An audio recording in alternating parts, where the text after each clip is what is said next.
Good evening, everyone. My name is Chanté Lively, and I'm your host for tonight's event. Welcome to A Seat at the Table, addressing intersectional environmentalism. We will be discussing tonight the importance of intersectionality in the fight for the planet. I ask that you please stay muted throughout this discussion until we get to our open discussion section.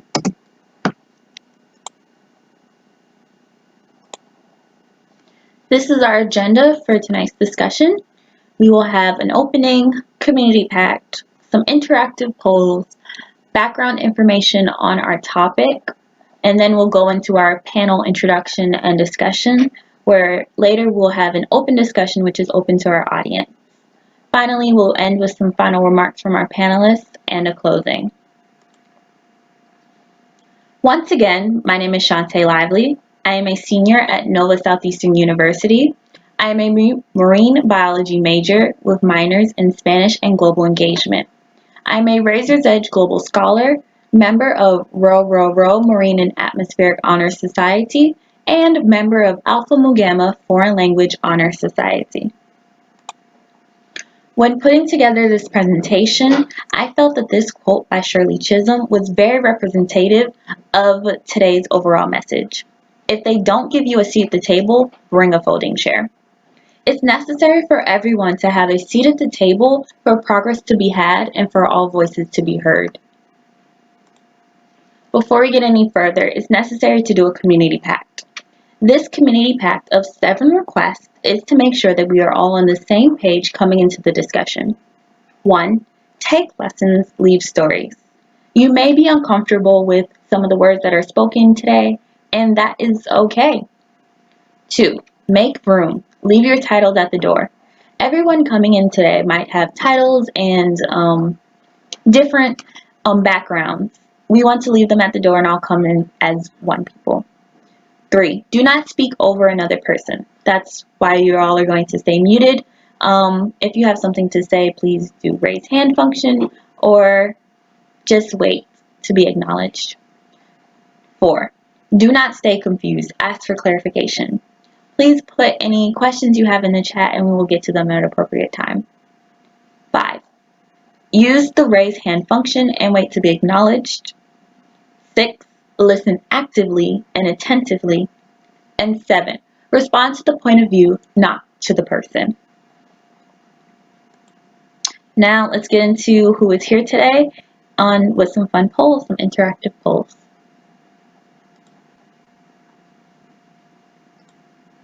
Continuing on.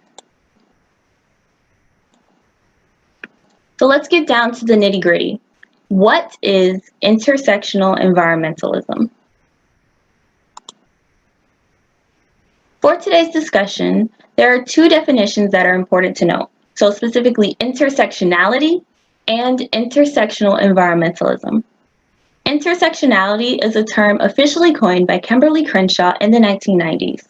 Her definition states that intersectionality is the interconnected nature of social categorizations such as race, class, and gender as they apply to a given individual or group, regarded as creating overlapping and interdependent systems of discrimination or disadvantage.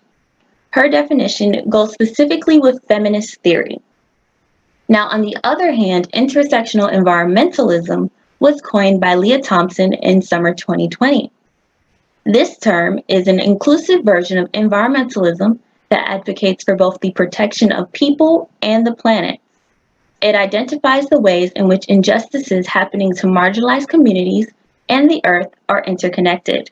And this is specifically environmental theory. Now, when thinking of intersectional environmentalism, an excellent case study is Hurricane Katrina.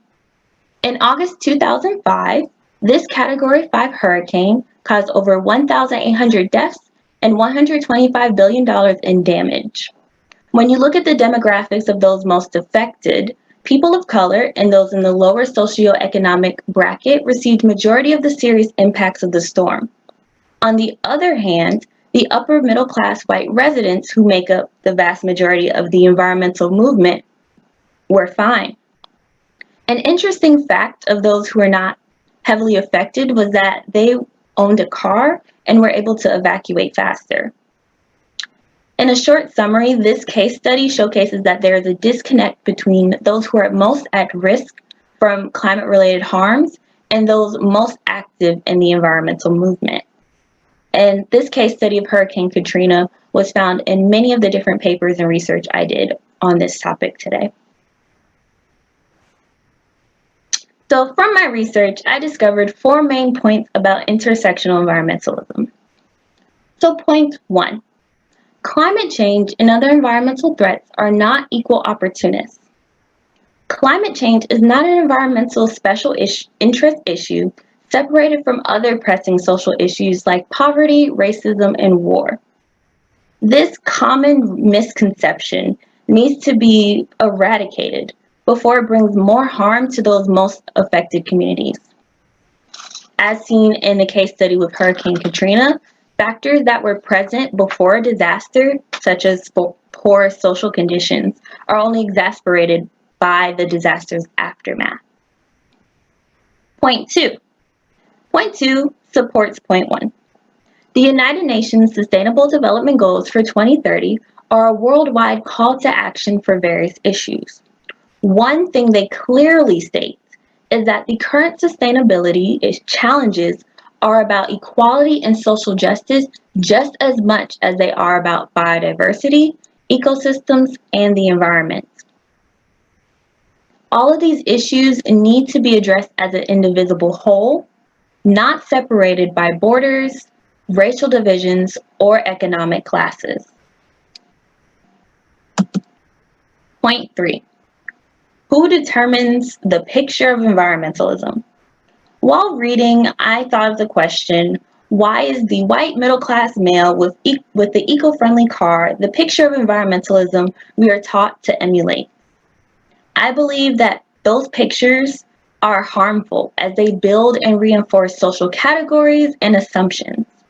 There are several different ways to be an environmental warrior, and by trying to fit everyone into one specific box or role, you're harming the movement as a whole. So you'll technically lose those people's interests and the nuance and creativity of what that individual could bring to the table. So intervention strategies and solutions based solely on the experience of one group will do nothing for the whole. And then lastly, point 4. Intersectional environmentalism enables solidarity. Perspectives have to be widened in order to reflect what factors may be relevant to a particular setting. For example, as the California wildfires have increased in intensity over the years, the government has looked towards traditional Native American cultural burning techniques as a safer and holistic solution. Sometimes the solutions to our problems are right in front of us, and they've been around for many years and generations, but we've not been open to listening to them. So I kind of get that. I just threw a lot of information at you, and that's okay. It took me a while to actually condense everything down into those 4 main points. But in a few words, these are the main ideas important for today's discussion. So think about holistic viewpoints, equity, which is actually one of my favorite words, and ecology. And by ecology, I mean this quote by Adam Ramsey. Just as an ecosystem is an interlocking, mutually dependent, complex system, so too is human society. And that's a quote from 2014. All right, so this slide right here is just a quick showcase of the different sources I got my conclusions from, various journal papers, news articles, and websites. If you're curious for these sources after the discussion, please contact me and I can send you everything. All right, and now we're on to the best part of the night, meeting our panelists. So I am fortunate to have 4 wonderful panelists tonight. We have Professor Anjanette Planter, Melanie L. Moore, Brian S. Kim, and artist Trice. So I'm going to stop sharing my screen and allow them to introduce themselves.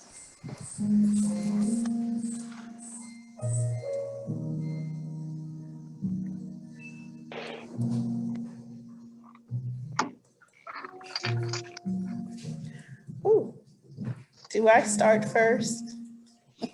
Yes, please go. Okay. I'm Professor Planter. I do research at Georgia Tech, and I'm a former high school teacher. I used to teach Chanté at Arabian Mountain High School, and I'm happy to be here.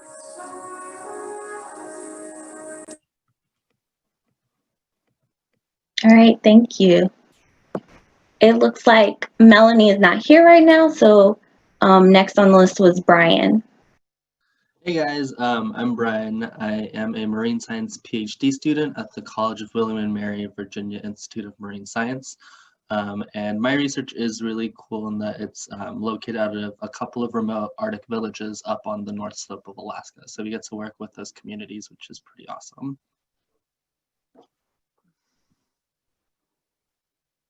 All right, and now artists. Hi everyone, my name is Artist Trice. I'm a fourth year geography major at Kennesaw State University in Kennesaw, Georgia. I have had the privilege of working in a few different environmental spheres. My favorite and the one that I'm most passionate about is surrounding food justice and urban agriculture and community gardens, and specifically how people have access to those spaces. So that's a big passion of mine and something that I really want to develop out as we talk about equity and environmental justice.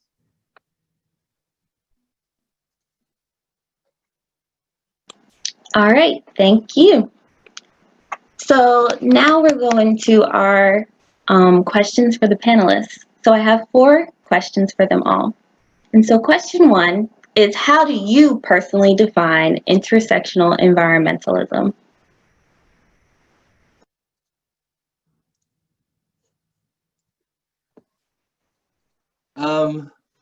I think just looking at environmental studies or environmental science in general, that field in and of itself is already so interdisciplinary.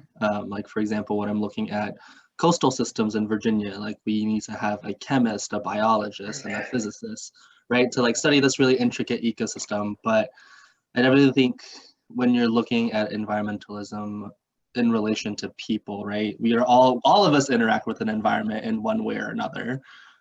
So I think it's a really cool way that it really blends a lot of different fields together really well, which is a really cool field to be in and be a part of. So yeah, I don't know. I feel like environmental in general should all by default be intersectional because it's very hard to not have it be a multidisciplinary kind of thing to do.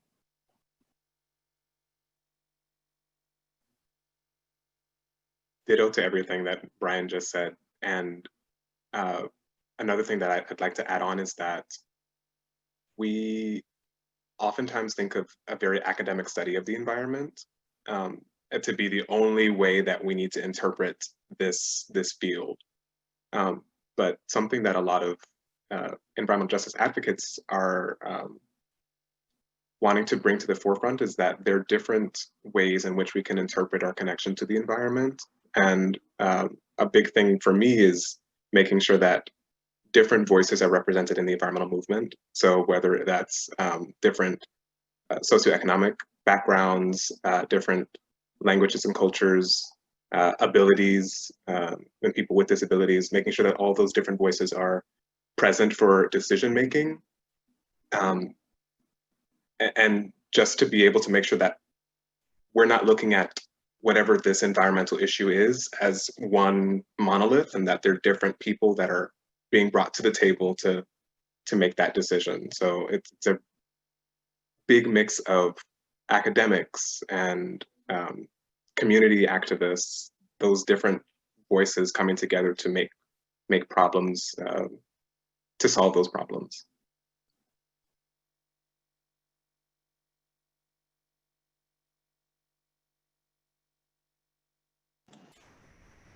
Okay. Professor Planter?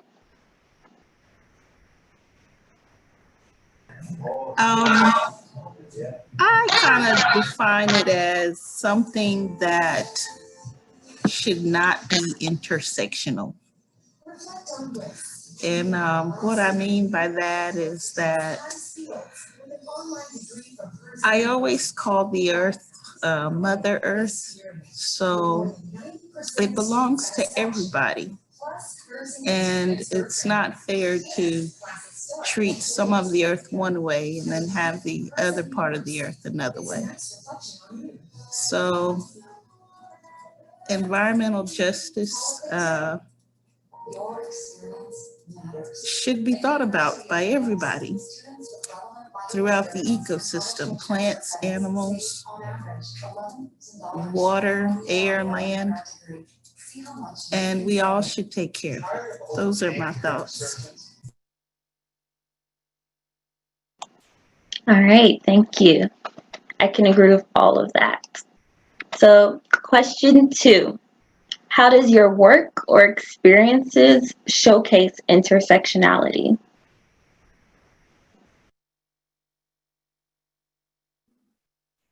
I can jump on this one. So my passion being urban agriculture and community gardening, I had the chance to work through the Doris Duke Conservation Scholars Program in Seattle, Washington, at a community garden that was situated in the Chinatown International District, which is a big community of primarily Asian and Pacific Islander immigrants. And at that specific garden, we had a very high population of elderly folks, so people over the age of 65 who English was not their primary language, as a lot of them had immigrated from China, Vietnam, and Korea. And having this space specifically dedicated to them to be able to garden the foods that they'd be able to grow back home, to me was kind of the best example when I was looking at this question of what this intersectional environmentalism means, because we're, first of all, creating this space for people to practice caring for the earth, right? But on top of that, there's so many layers of this demographic of people, of this community, of this space that we were in, so that they were able to practice growing their own foods from their culture, things that were significant to them, being able to connect intergenerationally, so having a group of elderly folks to be able to work on this project, but also myself, who is 21, and then having even younger folks from around the community, different community groups were able to bring children and school-aged youth to be able to come to the garden and have lessons with the elders. So having that intergenerational tie-in was very important. Having the programming in different languages, having it be very accessible to people who are not English speakers or fluent English speakers.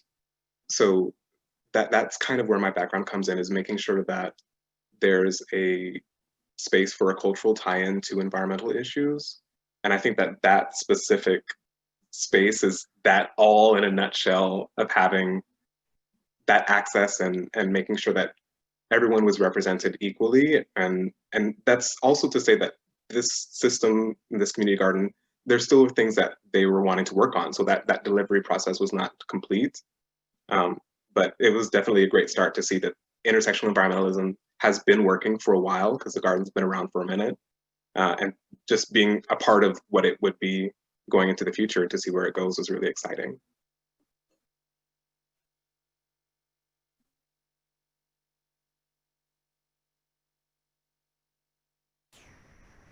Brian or Ms. Planter, Professor Planter? Yeah, it's great to hear that it's, intersectional environmentalism is definitely, I think, a little bit more on the forefront and more recent, especially with our generation and maybe the generation before us trying to pursue careers in science. But I've been lucky enough to do quite a bit of traveling through my research, and I'm going to talk about one case where it absolutely did not exist, and then where we are at now and how we're trying to be better from where we used to be or currently are. So I got to do this really cool project in Ethiopia looking at church forests. And my God, the white savior complex coming off the head professor who was just this like middle-aged white man. Just like it was unbelievable. I could not believe that he had been given money by the federal government to run this kind of research project. But basically it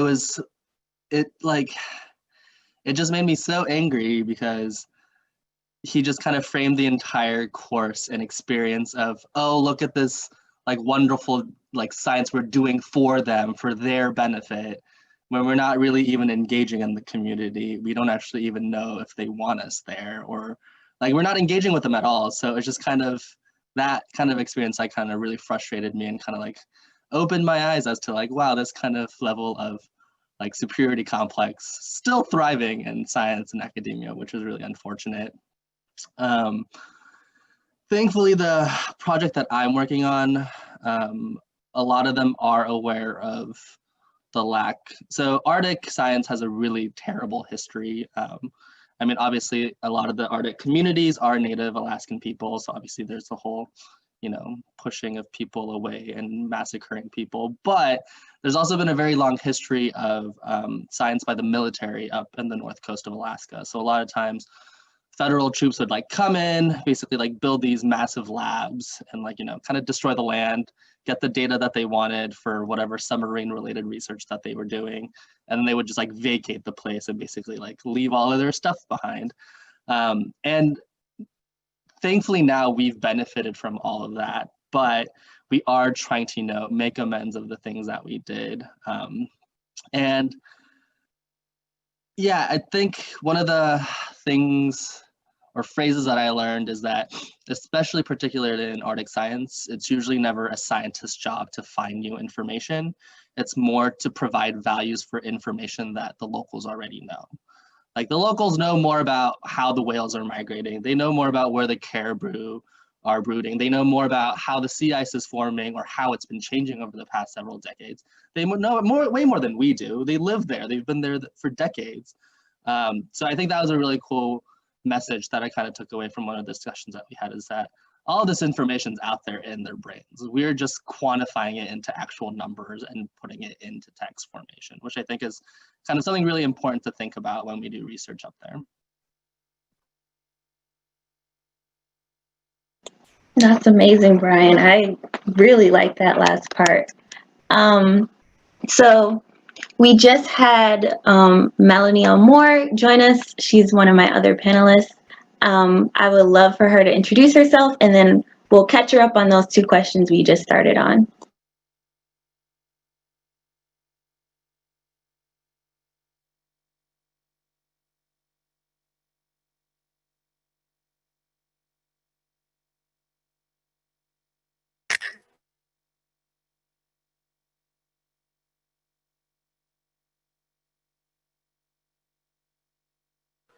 Okay, sorry for the delay. Sorry about that.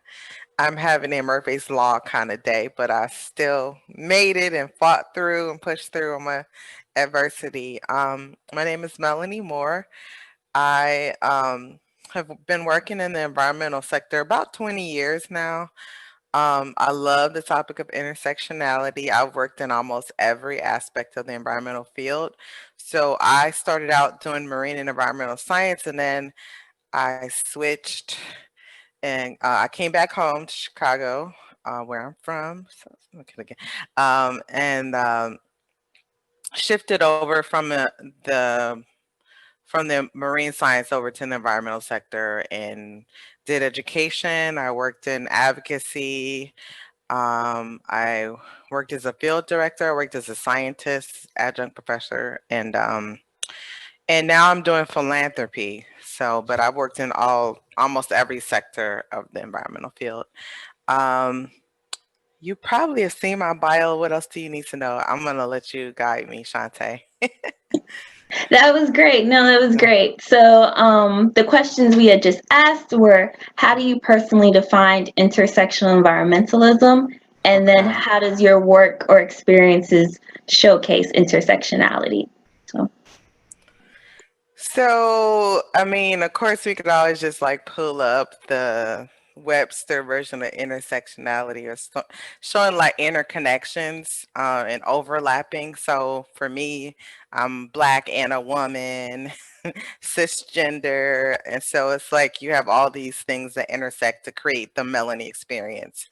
That's true for the environment. I have a background in GIS. I'm sorry, I forgot to mention my degrees. I have an undergraduate degree in marine environmental science and a graduate degree in environmental public policy. MSESP, Masters of Science in Environmental Science and Policy from the University of Chicago.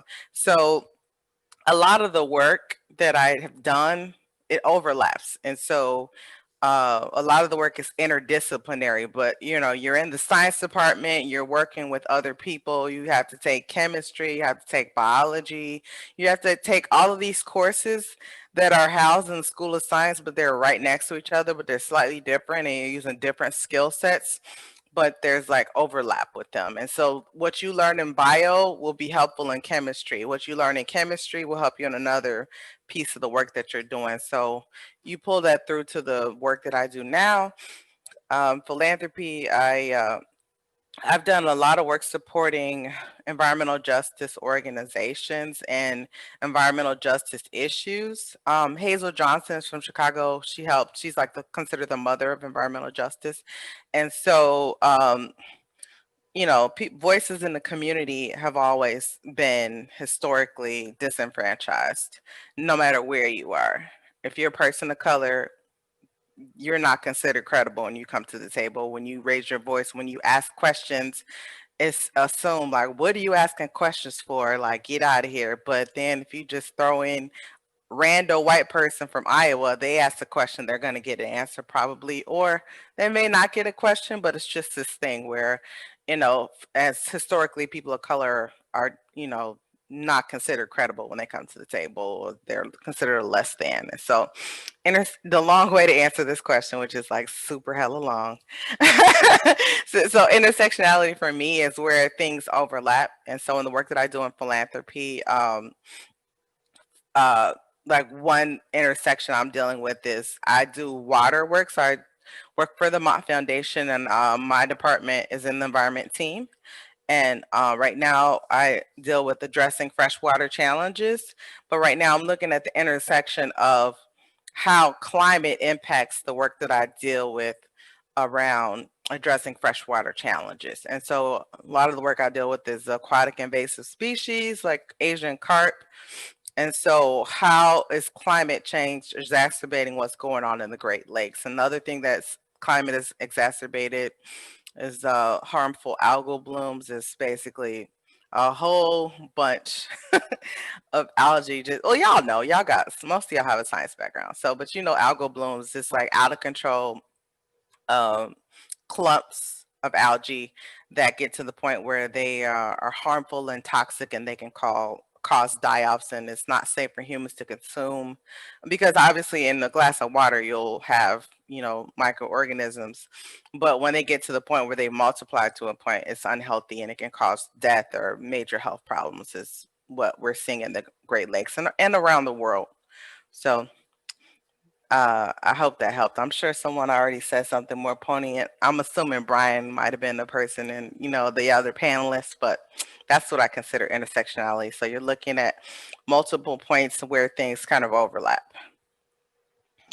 Oh, that was great. Whole new perspective. Professor Planter, how does your work and experience showcase intersectionality? Well, when I was a teacher, one of the things that I enjoyed was working with the National Wildlife Federation and sharing those experiences with the students. We got to speak at the Capitol for advocacy of a greener environment. Being at Georgia Tech has kind of helped me working with the engineers there and understanding the environment, soil quality, looking at the different neighborhoods and seeing the type of soil that the different neighborhoods are built on. Environmental justice, I got to listen to a lot of speakers on environmental justice. In fact, One of the speakers that I got to listen to was the one who really got me into environmental science. So I kind of have a higher appreciation for environmental science and intersectionality, learning about the deep underground of the environment, especially with this COVID. But I don't want to go there. But, you know, when they state COVID hits certain races harder than other races, that kind of makes you want to say, you know, why, you know, and you kind of look at the neighborhoods and the Black communities and, you know, you say, okay, yeah, they are mostly polluted. Yeah, the sanitation's not there. Yes, it's more expensive for recycle bins, so you can't recycle. The school systems kind of are the same way in the predominantly Black neighborhood. So it kind of gives you a different perspective on our environment.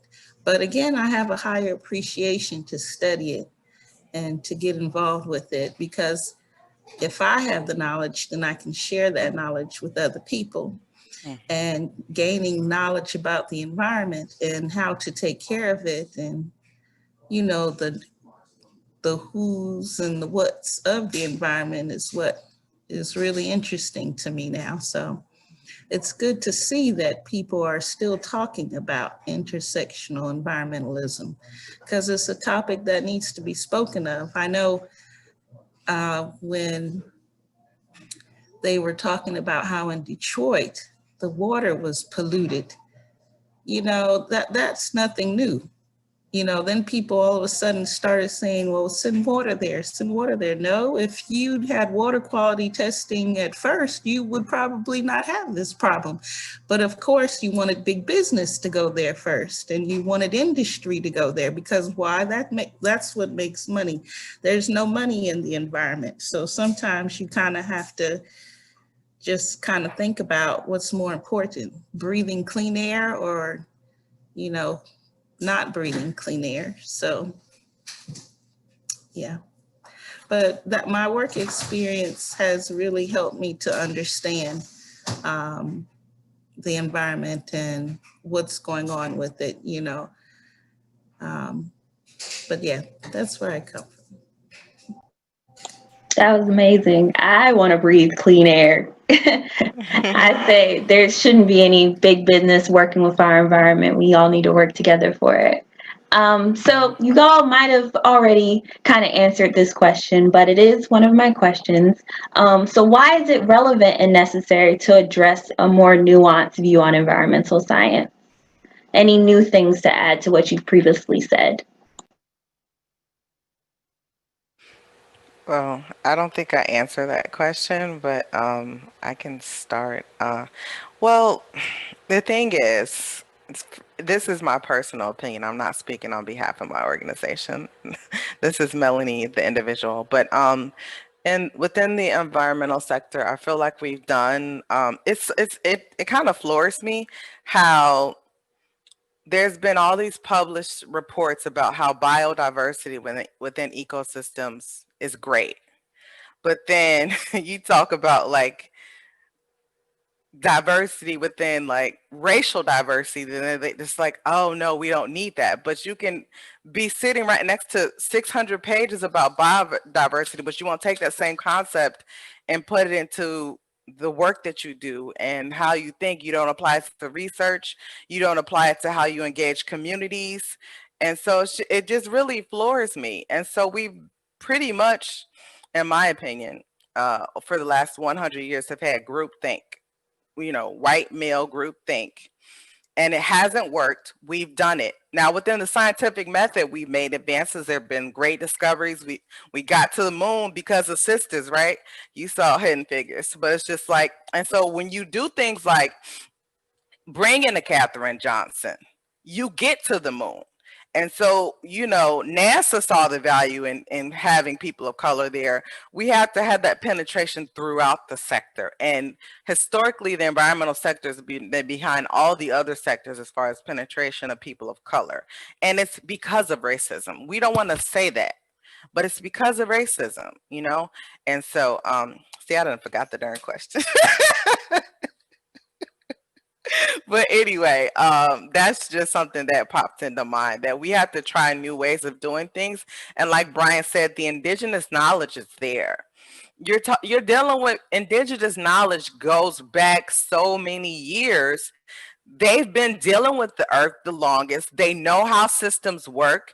It's sustainable. The new model, the colonial extraction model, is not sustainable because it's the earth is a closed system.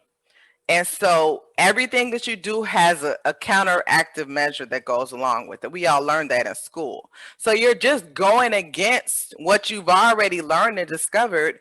And so you keep extracting, and then that carbon is in the air, and you will say, well, ignore that. Let's lie about it. Let's do misinformation. That's not how systems work. So we need to really shift to a more sustainable system. And because I do policy work and have done policy work historically, I'm not saying industry is bad. I'm saying industry should not be at the cost of everyone else on the earth. You making money is not important than the quality of life of the people on the planet. That's what I'm saying. So I'm saying industry can function within the lane where they can, try and make a profit or whatever, but we have to look at a holistic approach to this so that it will not be at the expense of everyone else. So if you want to, extract from the planet, okay, you're going to have to pay these taxes and make sure the people that live around there and the people that are impacted, those folks who are impacted, are compensated properly, that they can breathe, they don't have asthma, they don't die early. And there's enough money to go around, but the problem is greed. And so we have to switch to a system that's more sustainable. Because the one we have right now is not working, obviously. All right. Well, that was amazing. Do the rest of you on the panel have anything else to add? I think she took my words for whatever I would have said. Yeah, I just had a couple of things to say. So the first one is, I think Melanie mentioned a little bit, but I feel like especially in academia and especially in science, there's a lot of talk, but there might not ever be real follow through. So I feel like, right, we do talk about intersectionality and environmentalism and how it's very much a holistic field of science.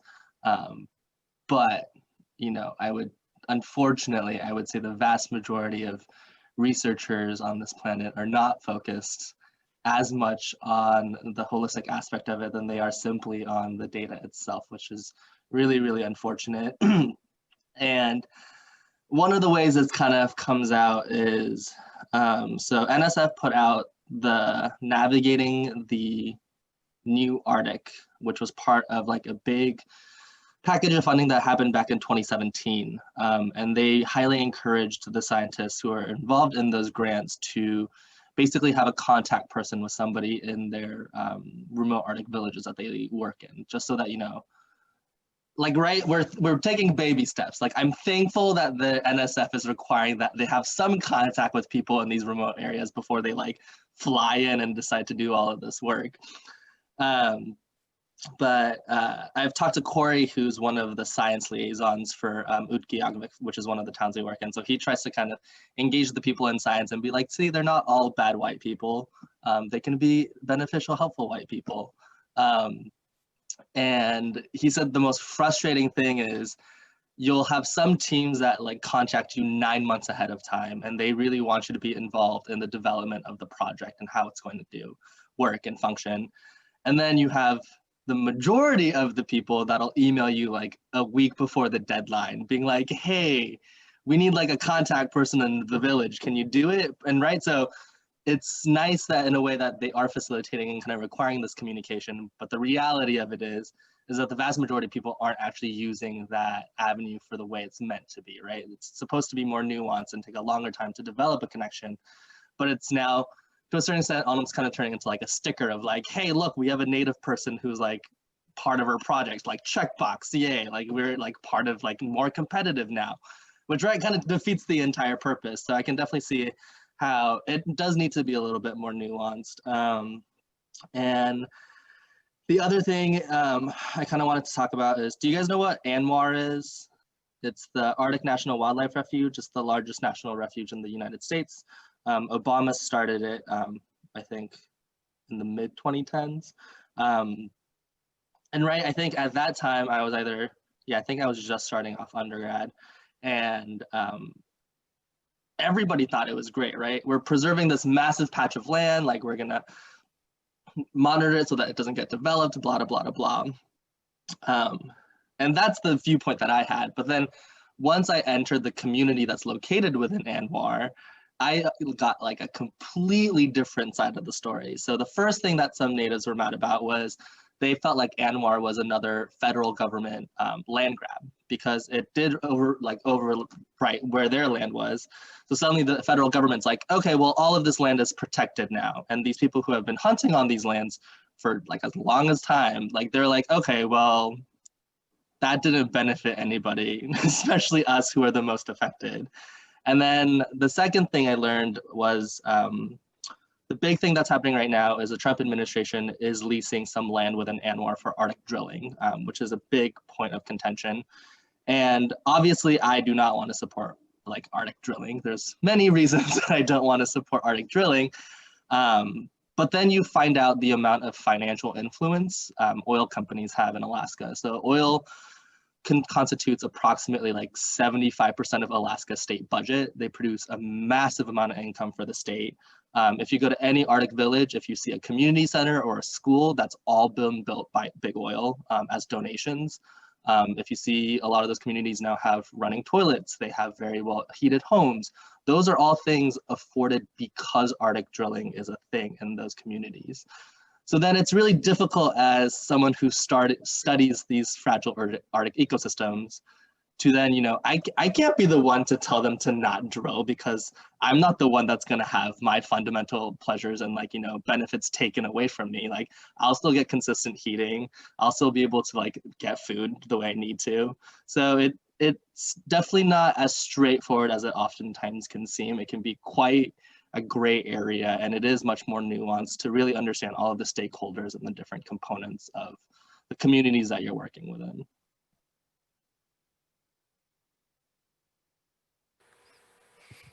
Yeah, I'll also add that a lot of times we, as people with science backgrounds, come in with a set agenda already, instead of, doing actual community-led work and then letting the priorities of the actual community to naturally bubble up and not just come like, we have to stop and we have to stop this, this is good. It's like, hey, we're thinking about maybe doing this. In some of the peer learning groups from the national the Forest Service, they have made typically the Forest Service and the farmers have been at each other like rivals, but they found that they had successes in designing their programs by talking to farmers about, they tell the farmers, this is the problem, we want your input on how to solve it. They just literally bring them the problem and let them create their own solutions. And then farmers take the solutions, talk to other farmers. They have much more success when they just show what the problem is. And so I think if in agenda setting, we really need to identify the problems and do community collaborations to figure out, what seems to be the best solution. And a lot of times the solution in science, you can take something and here and apply it a different place and it works. And then sometimes it doesn't work, and just know that everything is not a cookie cutter, answer where what works in one community may work in another. And so we need to be mindful of that in doing community-led and work and design. And a lot of times historically, the community is the last, is part of, never really part of the design phase. They're always either ignored the entire time until it's like ribbon cutting time, and they're like, hey, we need to park here, as opposed to really including the community from the design phase, meaning the earliest part of it. So. One thing that I'd like to add is that government is key. Sometimes you think politics is not important, but they're the ones who makes the rules and the laws and regulations over our land. And the Trump administration, you know, they changed a lot of things with science. They stopped funding to the NSF, so a lot of researchers had to stop doing their research in environmental science. The EPA was defunded. That's a major problem. So looking at equity and, you know, dealing with the holistic point of view, you know, you have to, you know, the environment needs money too. The environment needs funding too. The environment needs programs. And yes, you do need to get the community involved. And yes, you do need to go vote. So listen to the politicians and see if they are concerned about the environment. What's on their agenda for conserving, protecting, and saving our environment with sustainability programs, because they need to be funded. The oil drilling, you know, the Obama administration, yes, they stopped that. Yes, they put bans on that. But then the Trump administration came in and said, no, we need the pipeline. The Dakota pipeline, you know, they just started back doing that. I mean, it's good that the oil businesses now are not doing as wonderful, but still, you need that programming and funding for more awareness, advocacy. Start an advocacy group, go to the Capitol, go to your local government, go to those city council meetings and press for more funding for the environment. You know, a lot of times people don't know the environment needs funding. They think you could just go volunteer. No, those volunteer programs need money too. So I just think that, you know, politics, you know, you might not like it, but hey, they make the laws, and we need that Endangered Species Act reenacted and other laws, and the EPA funded and everything else. Adding on to what you all were saying, and something jumping back to Melanie's point, that we're very much looking at this world of environmentalism from a very colonial standpoint. And we're also actively trying to decolonize that term applied in different ways to what we have been living in this field, what we've been doing in this research and this work. And part of that is making sure that we are no longer looking at this from the white heterosexual perspective of this is the work that we need to do. And part of the nuance in that is making sure that we're still having voices represented that need to be at the table, but then also making sure that we're talking to different groups of people. So like what Professor Planter was saying is, when we're having advocacy work done, who's doing that? What groups are going to the Capitol? What groups have access to go to the Capitol? Because the Capitol is the place where things get done. Virtually, now that COVID has hit, a lot more work is being able to take place through Zoom, like this platform. But when it's time to go make a statement to your state legislator, you have to be physically there, or you have to have a letter or a representative there for you. So which groups are able to go have that say, and which groups do not have the access to those resources? So that's kind of where we're at that crossroads of trying to make sure that everyone has their voice represented in a way that's equitable. But obviously we've seen that that's not something that's been made a priority for a lot of people. Now, especially this year, I've seen a lot more people talk about the differences that exist between environmental groups. The advocates who are leading versus the advocates who are supporting from behind. And so there are so many different groups of people that are now being brought forth, whether that's people of color for one thing, eco-feminist groups, another group of people that has been historically left behind in environmental decision-making in general, in policy. So there's a whole bunch of different groups that now have to be heard that should have been heard a long time ago. But that's kind of where we are now, is making sure that everyone has access to get the resources that they're asking for. Yes. Just from my personal life, one of my internships that I'm doing, they discuss how when they're trying to engage communities to put effort into their parks, there's so much bureaucracy that you have to follow through to even get something simple as I want to put up an informational kiosk or I want to put benches here. And it's so interesting that they're like, oh, you have to go to this meeting, which is during the middle of the day, during the middle of the week. A lot of the people who are trying to do these improvements are regular old Joes. They are our teachers, our parents, whoever, and they can't do that during the week if they're having to go to work to provide for their families. So it's a very interesting thing of even just for the little stuff of how environmentalism can be suppressed and how we all need to kind of think a little bit more on what we can do to make it more equitable. So we have one more question, and then we'll be going to our open discussion. So this last question is, how can the scientific community bridge intersectional studies with environmental action?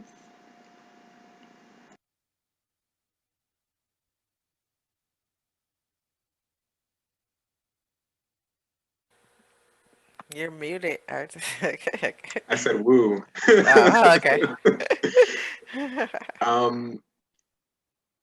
One thing that the scientific community has been known for is to have a very complex way of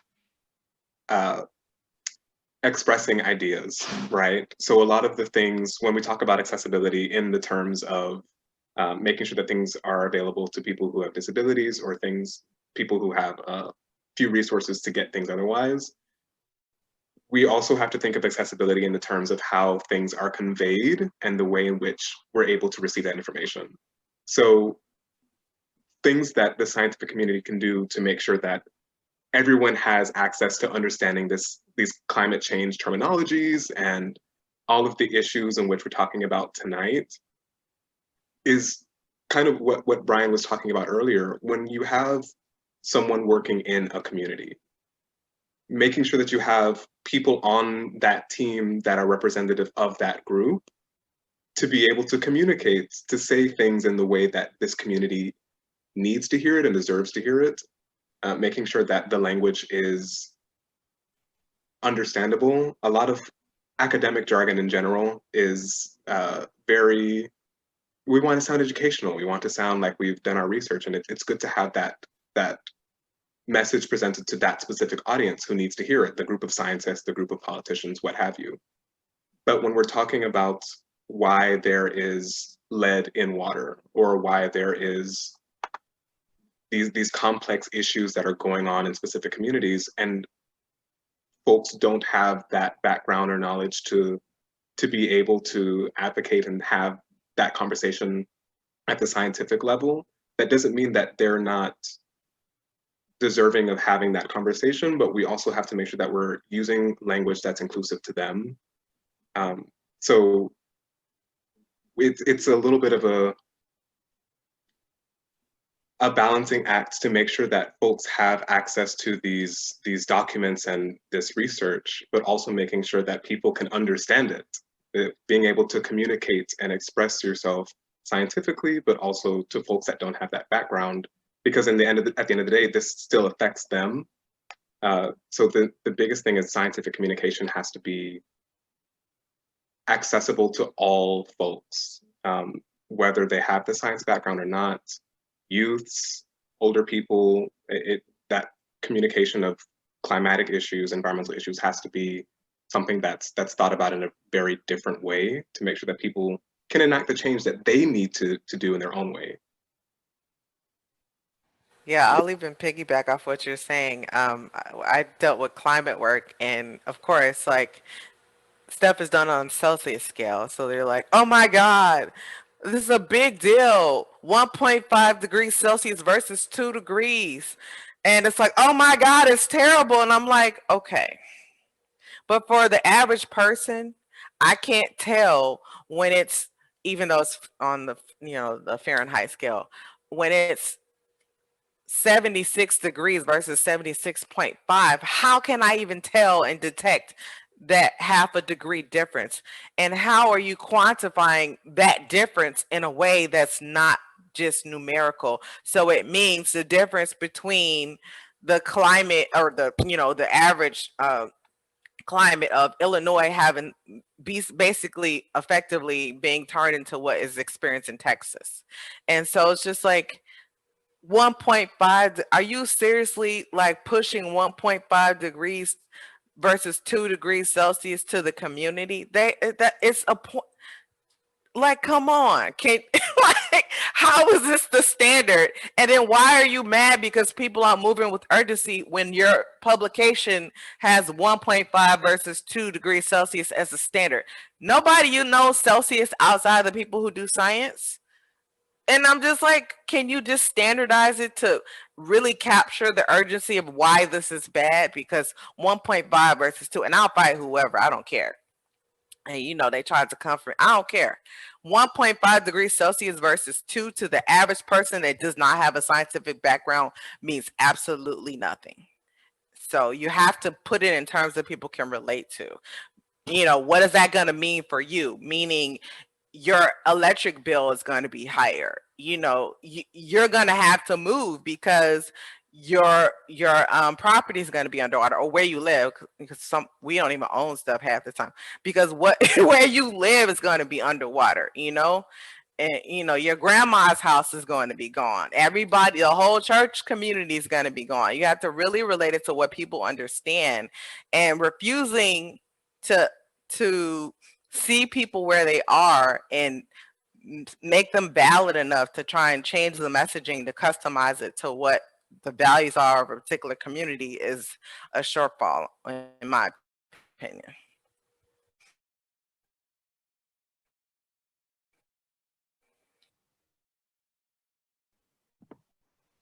Yeah, no, that's all great. I definitely think communication is definitely a field that I feel like all scientists can, you know, use a lot of work on. And I think one of the biggest issues is that we're all weirdos. And Speak for yourself, okay?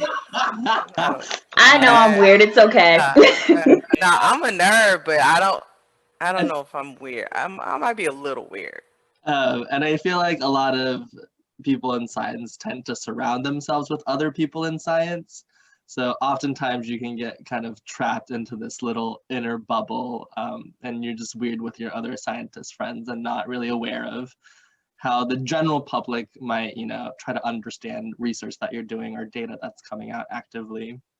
So that's something that I think we definitely need to, all of us scientists need to interact and befriend more regular people. We need to do our job to spread science passively through friendships. They're not smart enough to understand me.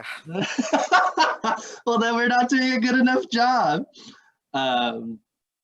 Yeah, but yeah, someone just mentioned, but right, the problem is I feel like as a whole, especially within our country, we do need to work in bettering just societal relations between science, especially regarding environmental science and just the general public. 'Cause I mean, right, there's still a lot of climate deniers, and it's not a debate anymore. It's a proven fact. Let's just lay that one to rest. But right, there are still lots of people who believe that it is still very a contentious debate and things like that.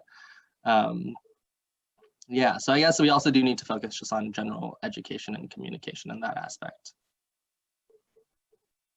Also, one more thing. Melanie also mentioned this earlier, but kind of designing more research project towards community-focused objectives and ideals rather than, you know, people just coming in from an external community, but actually asking the community that the research is being done in, like, what do you guys actually, like, what information would be beneficial for you? Because, right, that's the only real way to get effective science done in those communities. I think education is key. The scientific community really needs to stand up more with educating. When there's a lack of knowledge, people perish. And so you need to get the knowledge out there. Sometimes people are going to believe what they want to believe, and they're not going to trust science. So they tend to not want to believe in science. One of the things I tell people about science is that I love science. You can make a mistake in science and start all over again. And you can never be wrong until someone proves you wrong, but then they're not going to prove you wrong because their data is just going to be as crazy as yours. And so I always tell people that's one of the things that I love about science is that you can still be wrong and provide evidence as to why you're wrong and correct it. As long as you have that evidence, that's key. But we need to educate the community and tell them that, don't be so afraid of science. I think like Melanie was saying, 1.5625 to the 10th power, yeah, you can be that exact, but guess what? There's room for error. You can make errors in science and you can justify the errors. And as long as you can justify your error and have some citations and sources with it, your reasoning is clear. But, again, I think that's where people kind of back away from science. They say science has to be exact, or you have to be precise, or you have to be perfect to be a scientist. No, science makes mistakes and you can learn from your science and you can even justify your mistakes with science. And as long as you can do that, you have the key to science. Don't be afraid to make a mistake. In fact, when you make a mistake, you can go back and correct it with another trial. And then you try again, like the little engine that could. You say, I think I can, I think I can. That's a scientist. You're always thinking you can. And when you fail, you go back to the first part again and you start all over again. I think I can, I think I can. Then you get to, I know I can, I know I can. And then you get to, I got it. But then you have to make it law and you have to prove it a law and you have to get people to buy into the law. But still, if you can prove your point, you got it. There's always going to be argument-driven science, always going to be argument-driven science. You're always going to have a scientist that says, well, I got evidence that says this, or I have evidence that says that. But if you stand firm and tall with your evidence, then your point of view, and get some peers to jump on board with you, then your evidence is just as credible. But that's science. So, I think the scientific community just needs to step up and let people know, there's room for error. We are scientists, but we're going to get it right.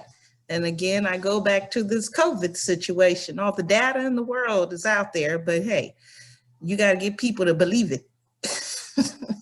And people have. Yeah. Truth be told, the best advances in science were done on accident. Right. So, they just discovered it and said, how'd you discover it? Well, that's a good question. I made a mistake. And what had happened was I came in the lab and went over time and forgot. And I came back and then I looked and made an observation. It was completely different. And I said, let's look at this further. So. Well, what about the Big Bang Theory? Poof, it happened. So. Yeah, but I think the scientific community needs to make it more acceptable to people that science is wonderful and you can make a mistake and continue. Yep, I agree. I really do think that communication is one of the major things that we need to do to work on with the scientific community. That's why I'm going to be trying to go into that and educating all people of all ages about how great marine science, environmental science, all the sciences, because if you don't educate, you don't show, don't tell, then it's just going to stick to us. Now, all right, so let's open the floor to any of the attendees. If you have any comments, questions for our panelists, or just anything you want to say about what's been going on before we end for the night.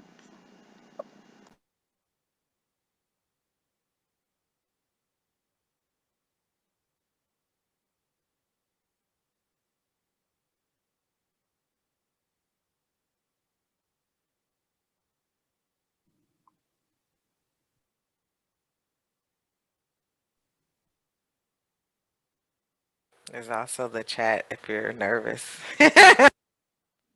Yes, please. There's been a couple things in the chat earlier, and I thought they were amazing. Hi, I had something to say. My name is Terry. I was with Artist when he did Leap. I think I was his mentor during that time, and I was in Globe. So it's good to see you again, Artist. You know, great seeing how amazing things are going for you. And I'm always reading up on all the amazing stuff you've been up to. But I wanted to say the panel was amazing.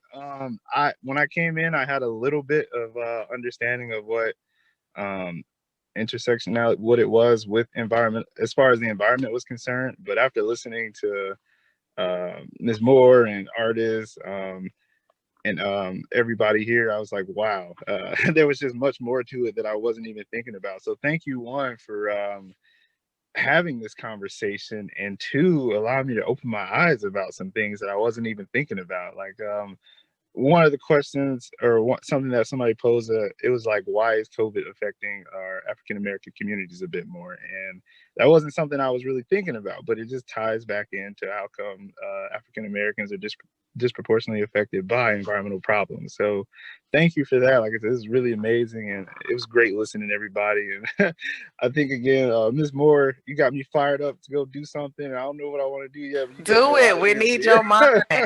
Terry, we need your mind. Come on. Break the group think.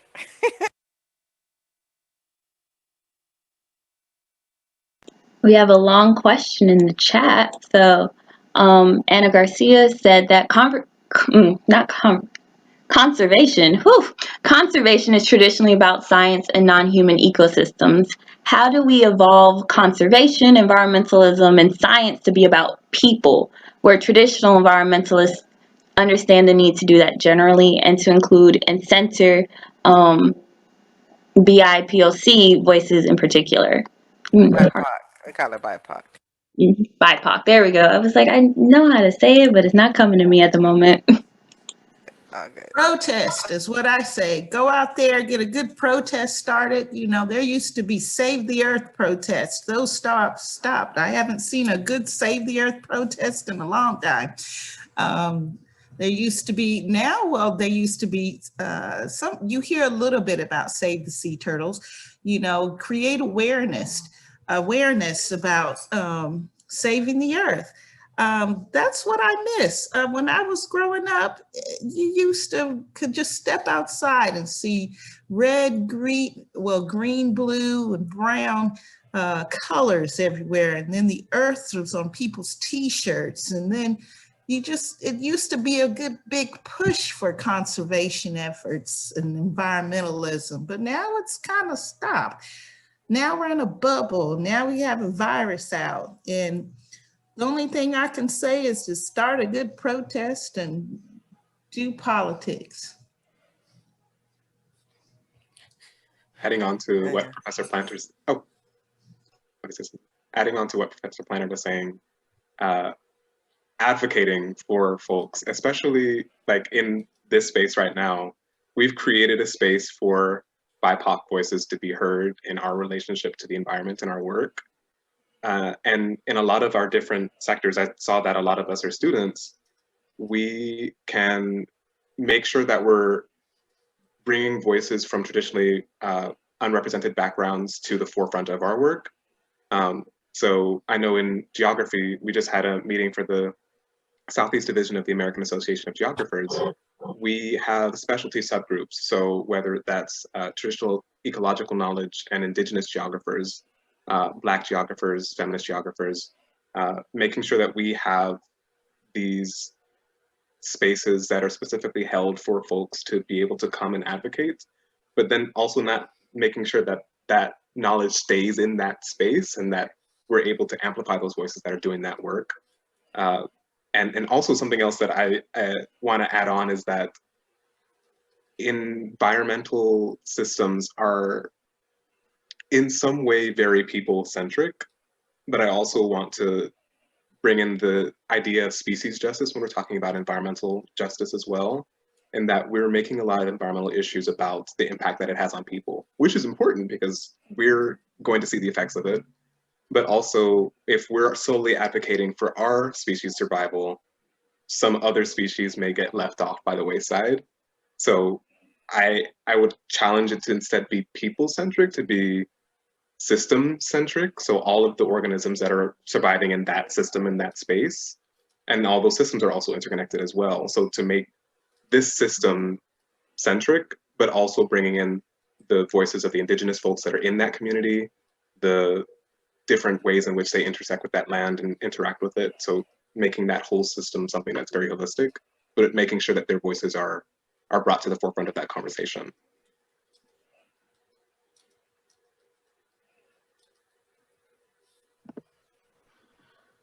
Yeah, I mean,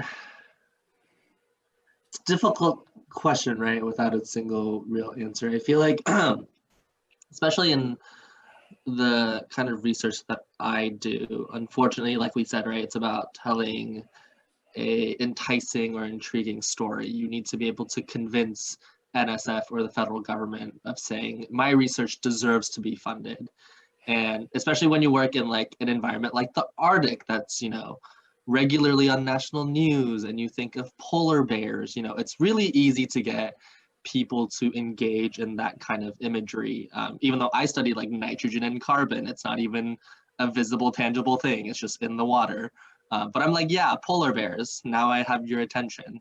And unfortunately, I feel like it can be really difficult, right, to try to find initiatives or as much immense support for like underrepresented BIPOC communities that are being more impacted by environmentalism, right? Like as shitty as that is, like there are people that will care more about the polar bears than the fact that BIPOC communities are dying disproportionately due to COVID. And that's just the reality of it. Yeah, charismatic animals. Yeah, Yeah, right? organisms. Yeah. Yeah.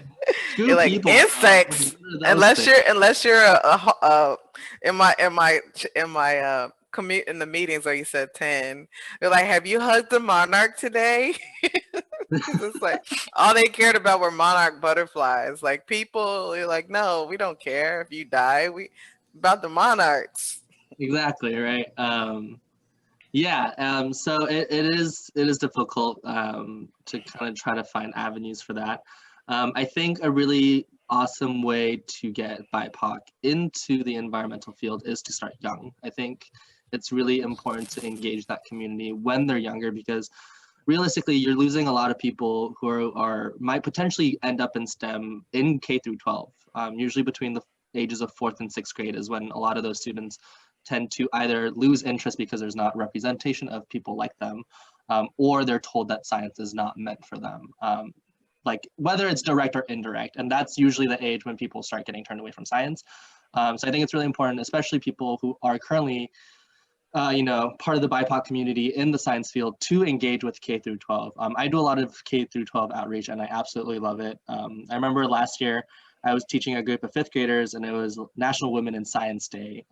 And I like started off my 40-minute class that I do for this school. I spent like the first 5 minutes just going over some like famous female scientists. And there was a student that was just like so excited, and she was like, oh, that's awesome. Like, I want to be a scientist now. And I mean, right, the first thing that kind of throws me off is like that she thought she couldn't be at that point, or that like that wasn't realistically like a possible thing for her. But B, also like, right, that literally took 5 minutes of my time. But that's obviously engaging someone to continue staying in that. And I think the more we're able to get people of color into the field younger on, the more likely chance they'll be able to stay on throughout and enter into kind of the active environmental field. Sorry, that was a very long-winded answer.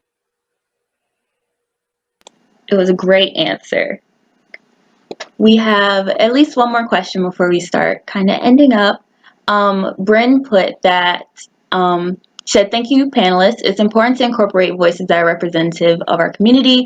I'm wondering how we can ensure that their labor is appropriately valued or compensated and not exploited or tokenized. What are some best practices, or can you speak to your own experiences in working with those types of communities?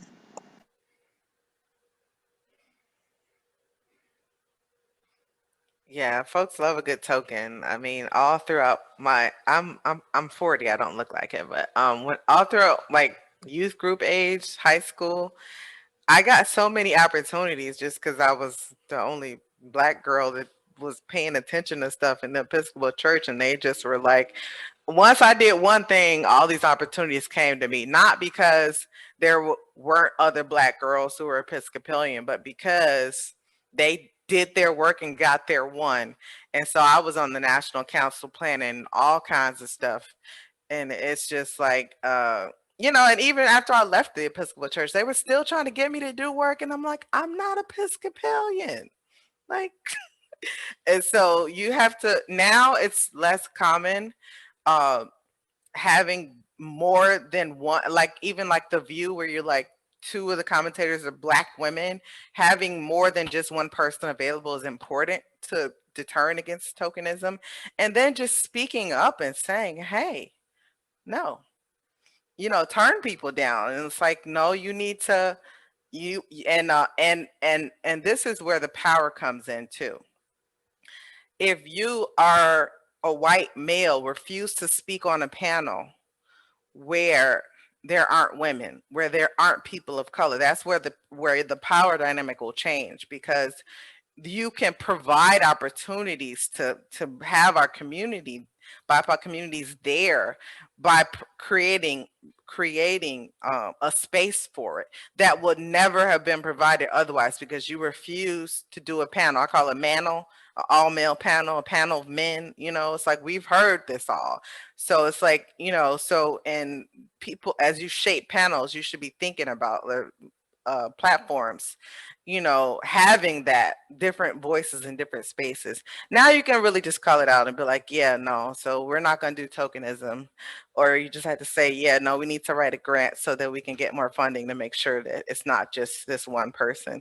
Because you look on the literature, like even on websites of places, and it's like, I remember one of my former employers, like, I stayed up on the website. I was gone from there like 3 or 4 years. I stayed on the website for like 3 years after I left because they needed brown people on.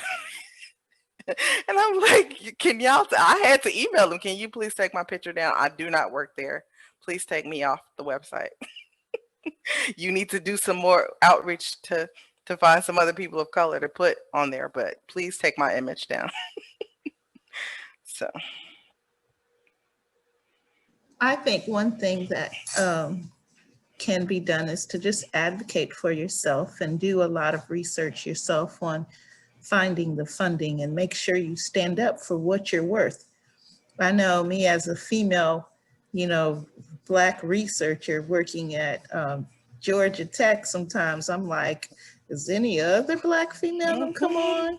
It wasn't a lot of Black females there. And I'm not a skinny female.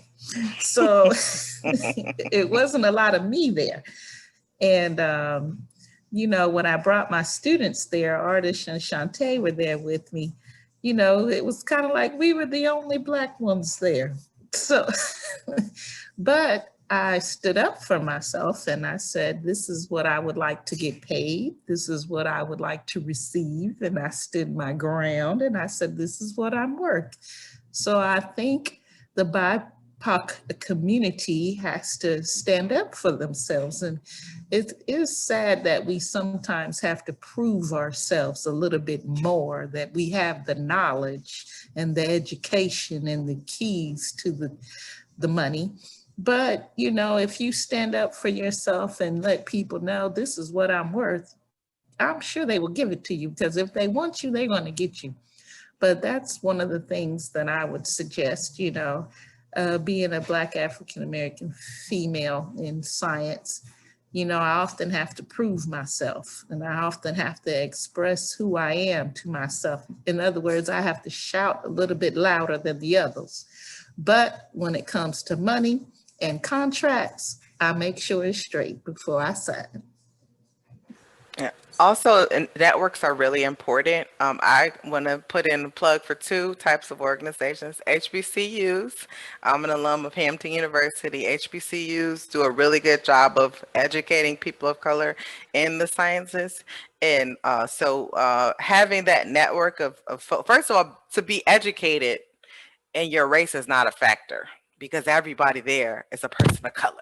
It's a non-issue. Well, not everybody. My friend Tracy wasn't, but the majority of the students were there, and these institutions have been educating people since the 1800s, some of them. And so to be able to really learn without the white gaze is really important. And I recommend it to try it and just to see, you know, if that seems like it's a place for you. It's not for everybody. But so definitely having a network. Once you attend the HBCU, you have a network of friends within the sector. And a lot of people leave because they just get tired, but having networks is really important. And then also I want to send a shout out for a group that I'm associated with, the Environmentalists of Color. Hey, Anna. Definitely having that network has been helpful in not having tokenism, because when people ask who else does this work, I can hop on EOC and post and say, hey, they're looking for someone to do this. Who does this? I don't know, but it's a way, it's pretty easy for us to find out who does what, and we can identify people really quickly so that we don't have tokenism. That's people who are able to do the work, who are people of color, who, you know, excellent folks. And it's a good way to network and plug in to know who is where, you know, and you're not in isolation working. And so I just wanted to stress the importance of having a good network. All right, so we're about on time. I just want to ask if my panelists, have any final remarks to all of our audience.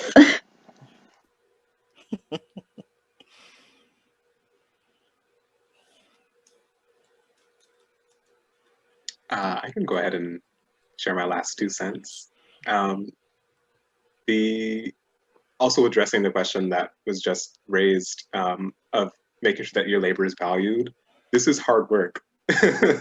Caring about anything, if you love it, it's hard work to make sure that it works and that you see the potential, you see what can happen. And it's frustrating sometimes when things don't always go that way. So caring for yourself is also very important in environmental work, because that's, in any line of work that you do, there's going to be ups and downs, but we've had a lot more downs than ups. if I've seen some really, really terrible things that have gone on in the last few years, but making sure that you are in community, like what Melanie said, having a group of people to be able to uplift and support you has been something that's been so beneficial for me. And that also addresses the theme of tonight, intersectionality, that they're different folks that are coming together to help support you, you're supporting them, and then you're supporting the work that you're trying to get done together. So that network of people and making sure that you're taking care of yourself is so important, and still trying to learn how to do it right. There's no cookie cutter way to take care of yourself or to take care of the environment, but together we will find something that works for everyone. It's okay to say no.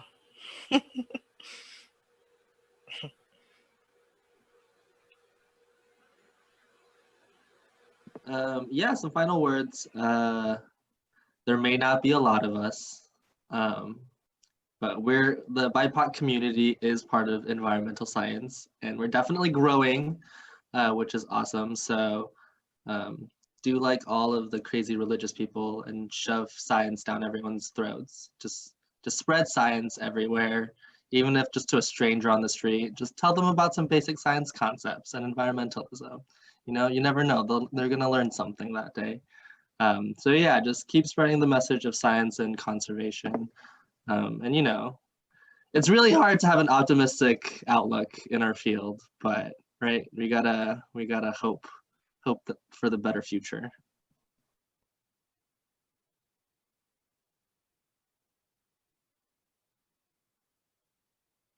Yes, just keep our future in mind.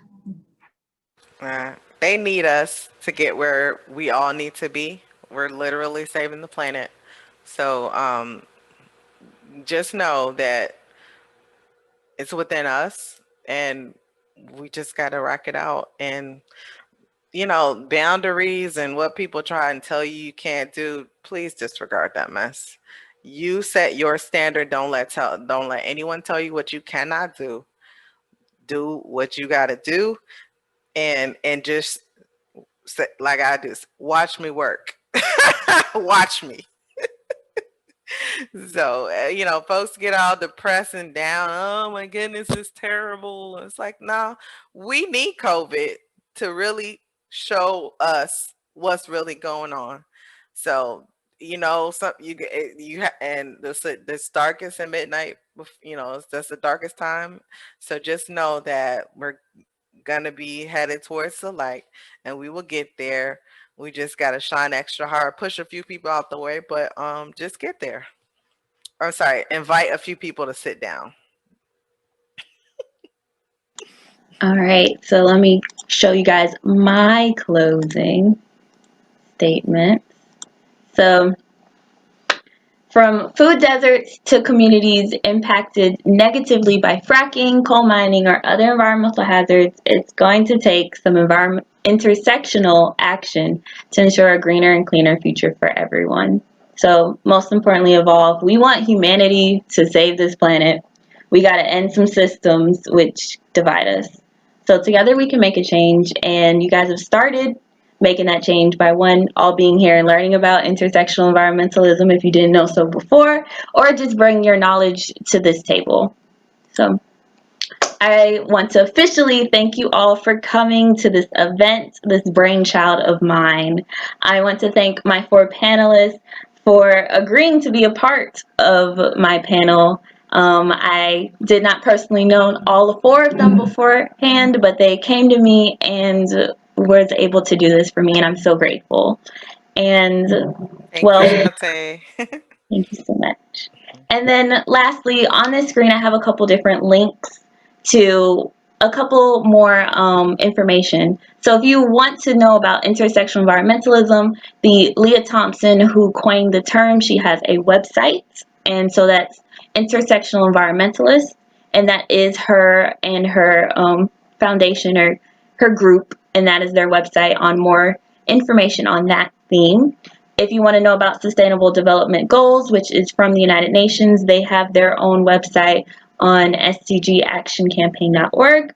And then this week I learned about a resource from Cornell University on different organizations that promote anti-racism in the outdoors. And I put that into a tiny URL link for you all to basically look at. And lastly, if you want to contact me as well, and I can pass on, if the panelists don't mind, their contact information, please contact me at lively.chanté.d@gmail.com. So this is the end of today's event. I'm so grateful that you all came, and I hope we all had a wonderful time tonight. So thank you. Thank you. Thanks, Chanté. You rock, girl. Thank you. Excellent. Excellent. I Thank look forward to you following all. up. Thank you so much, everyone.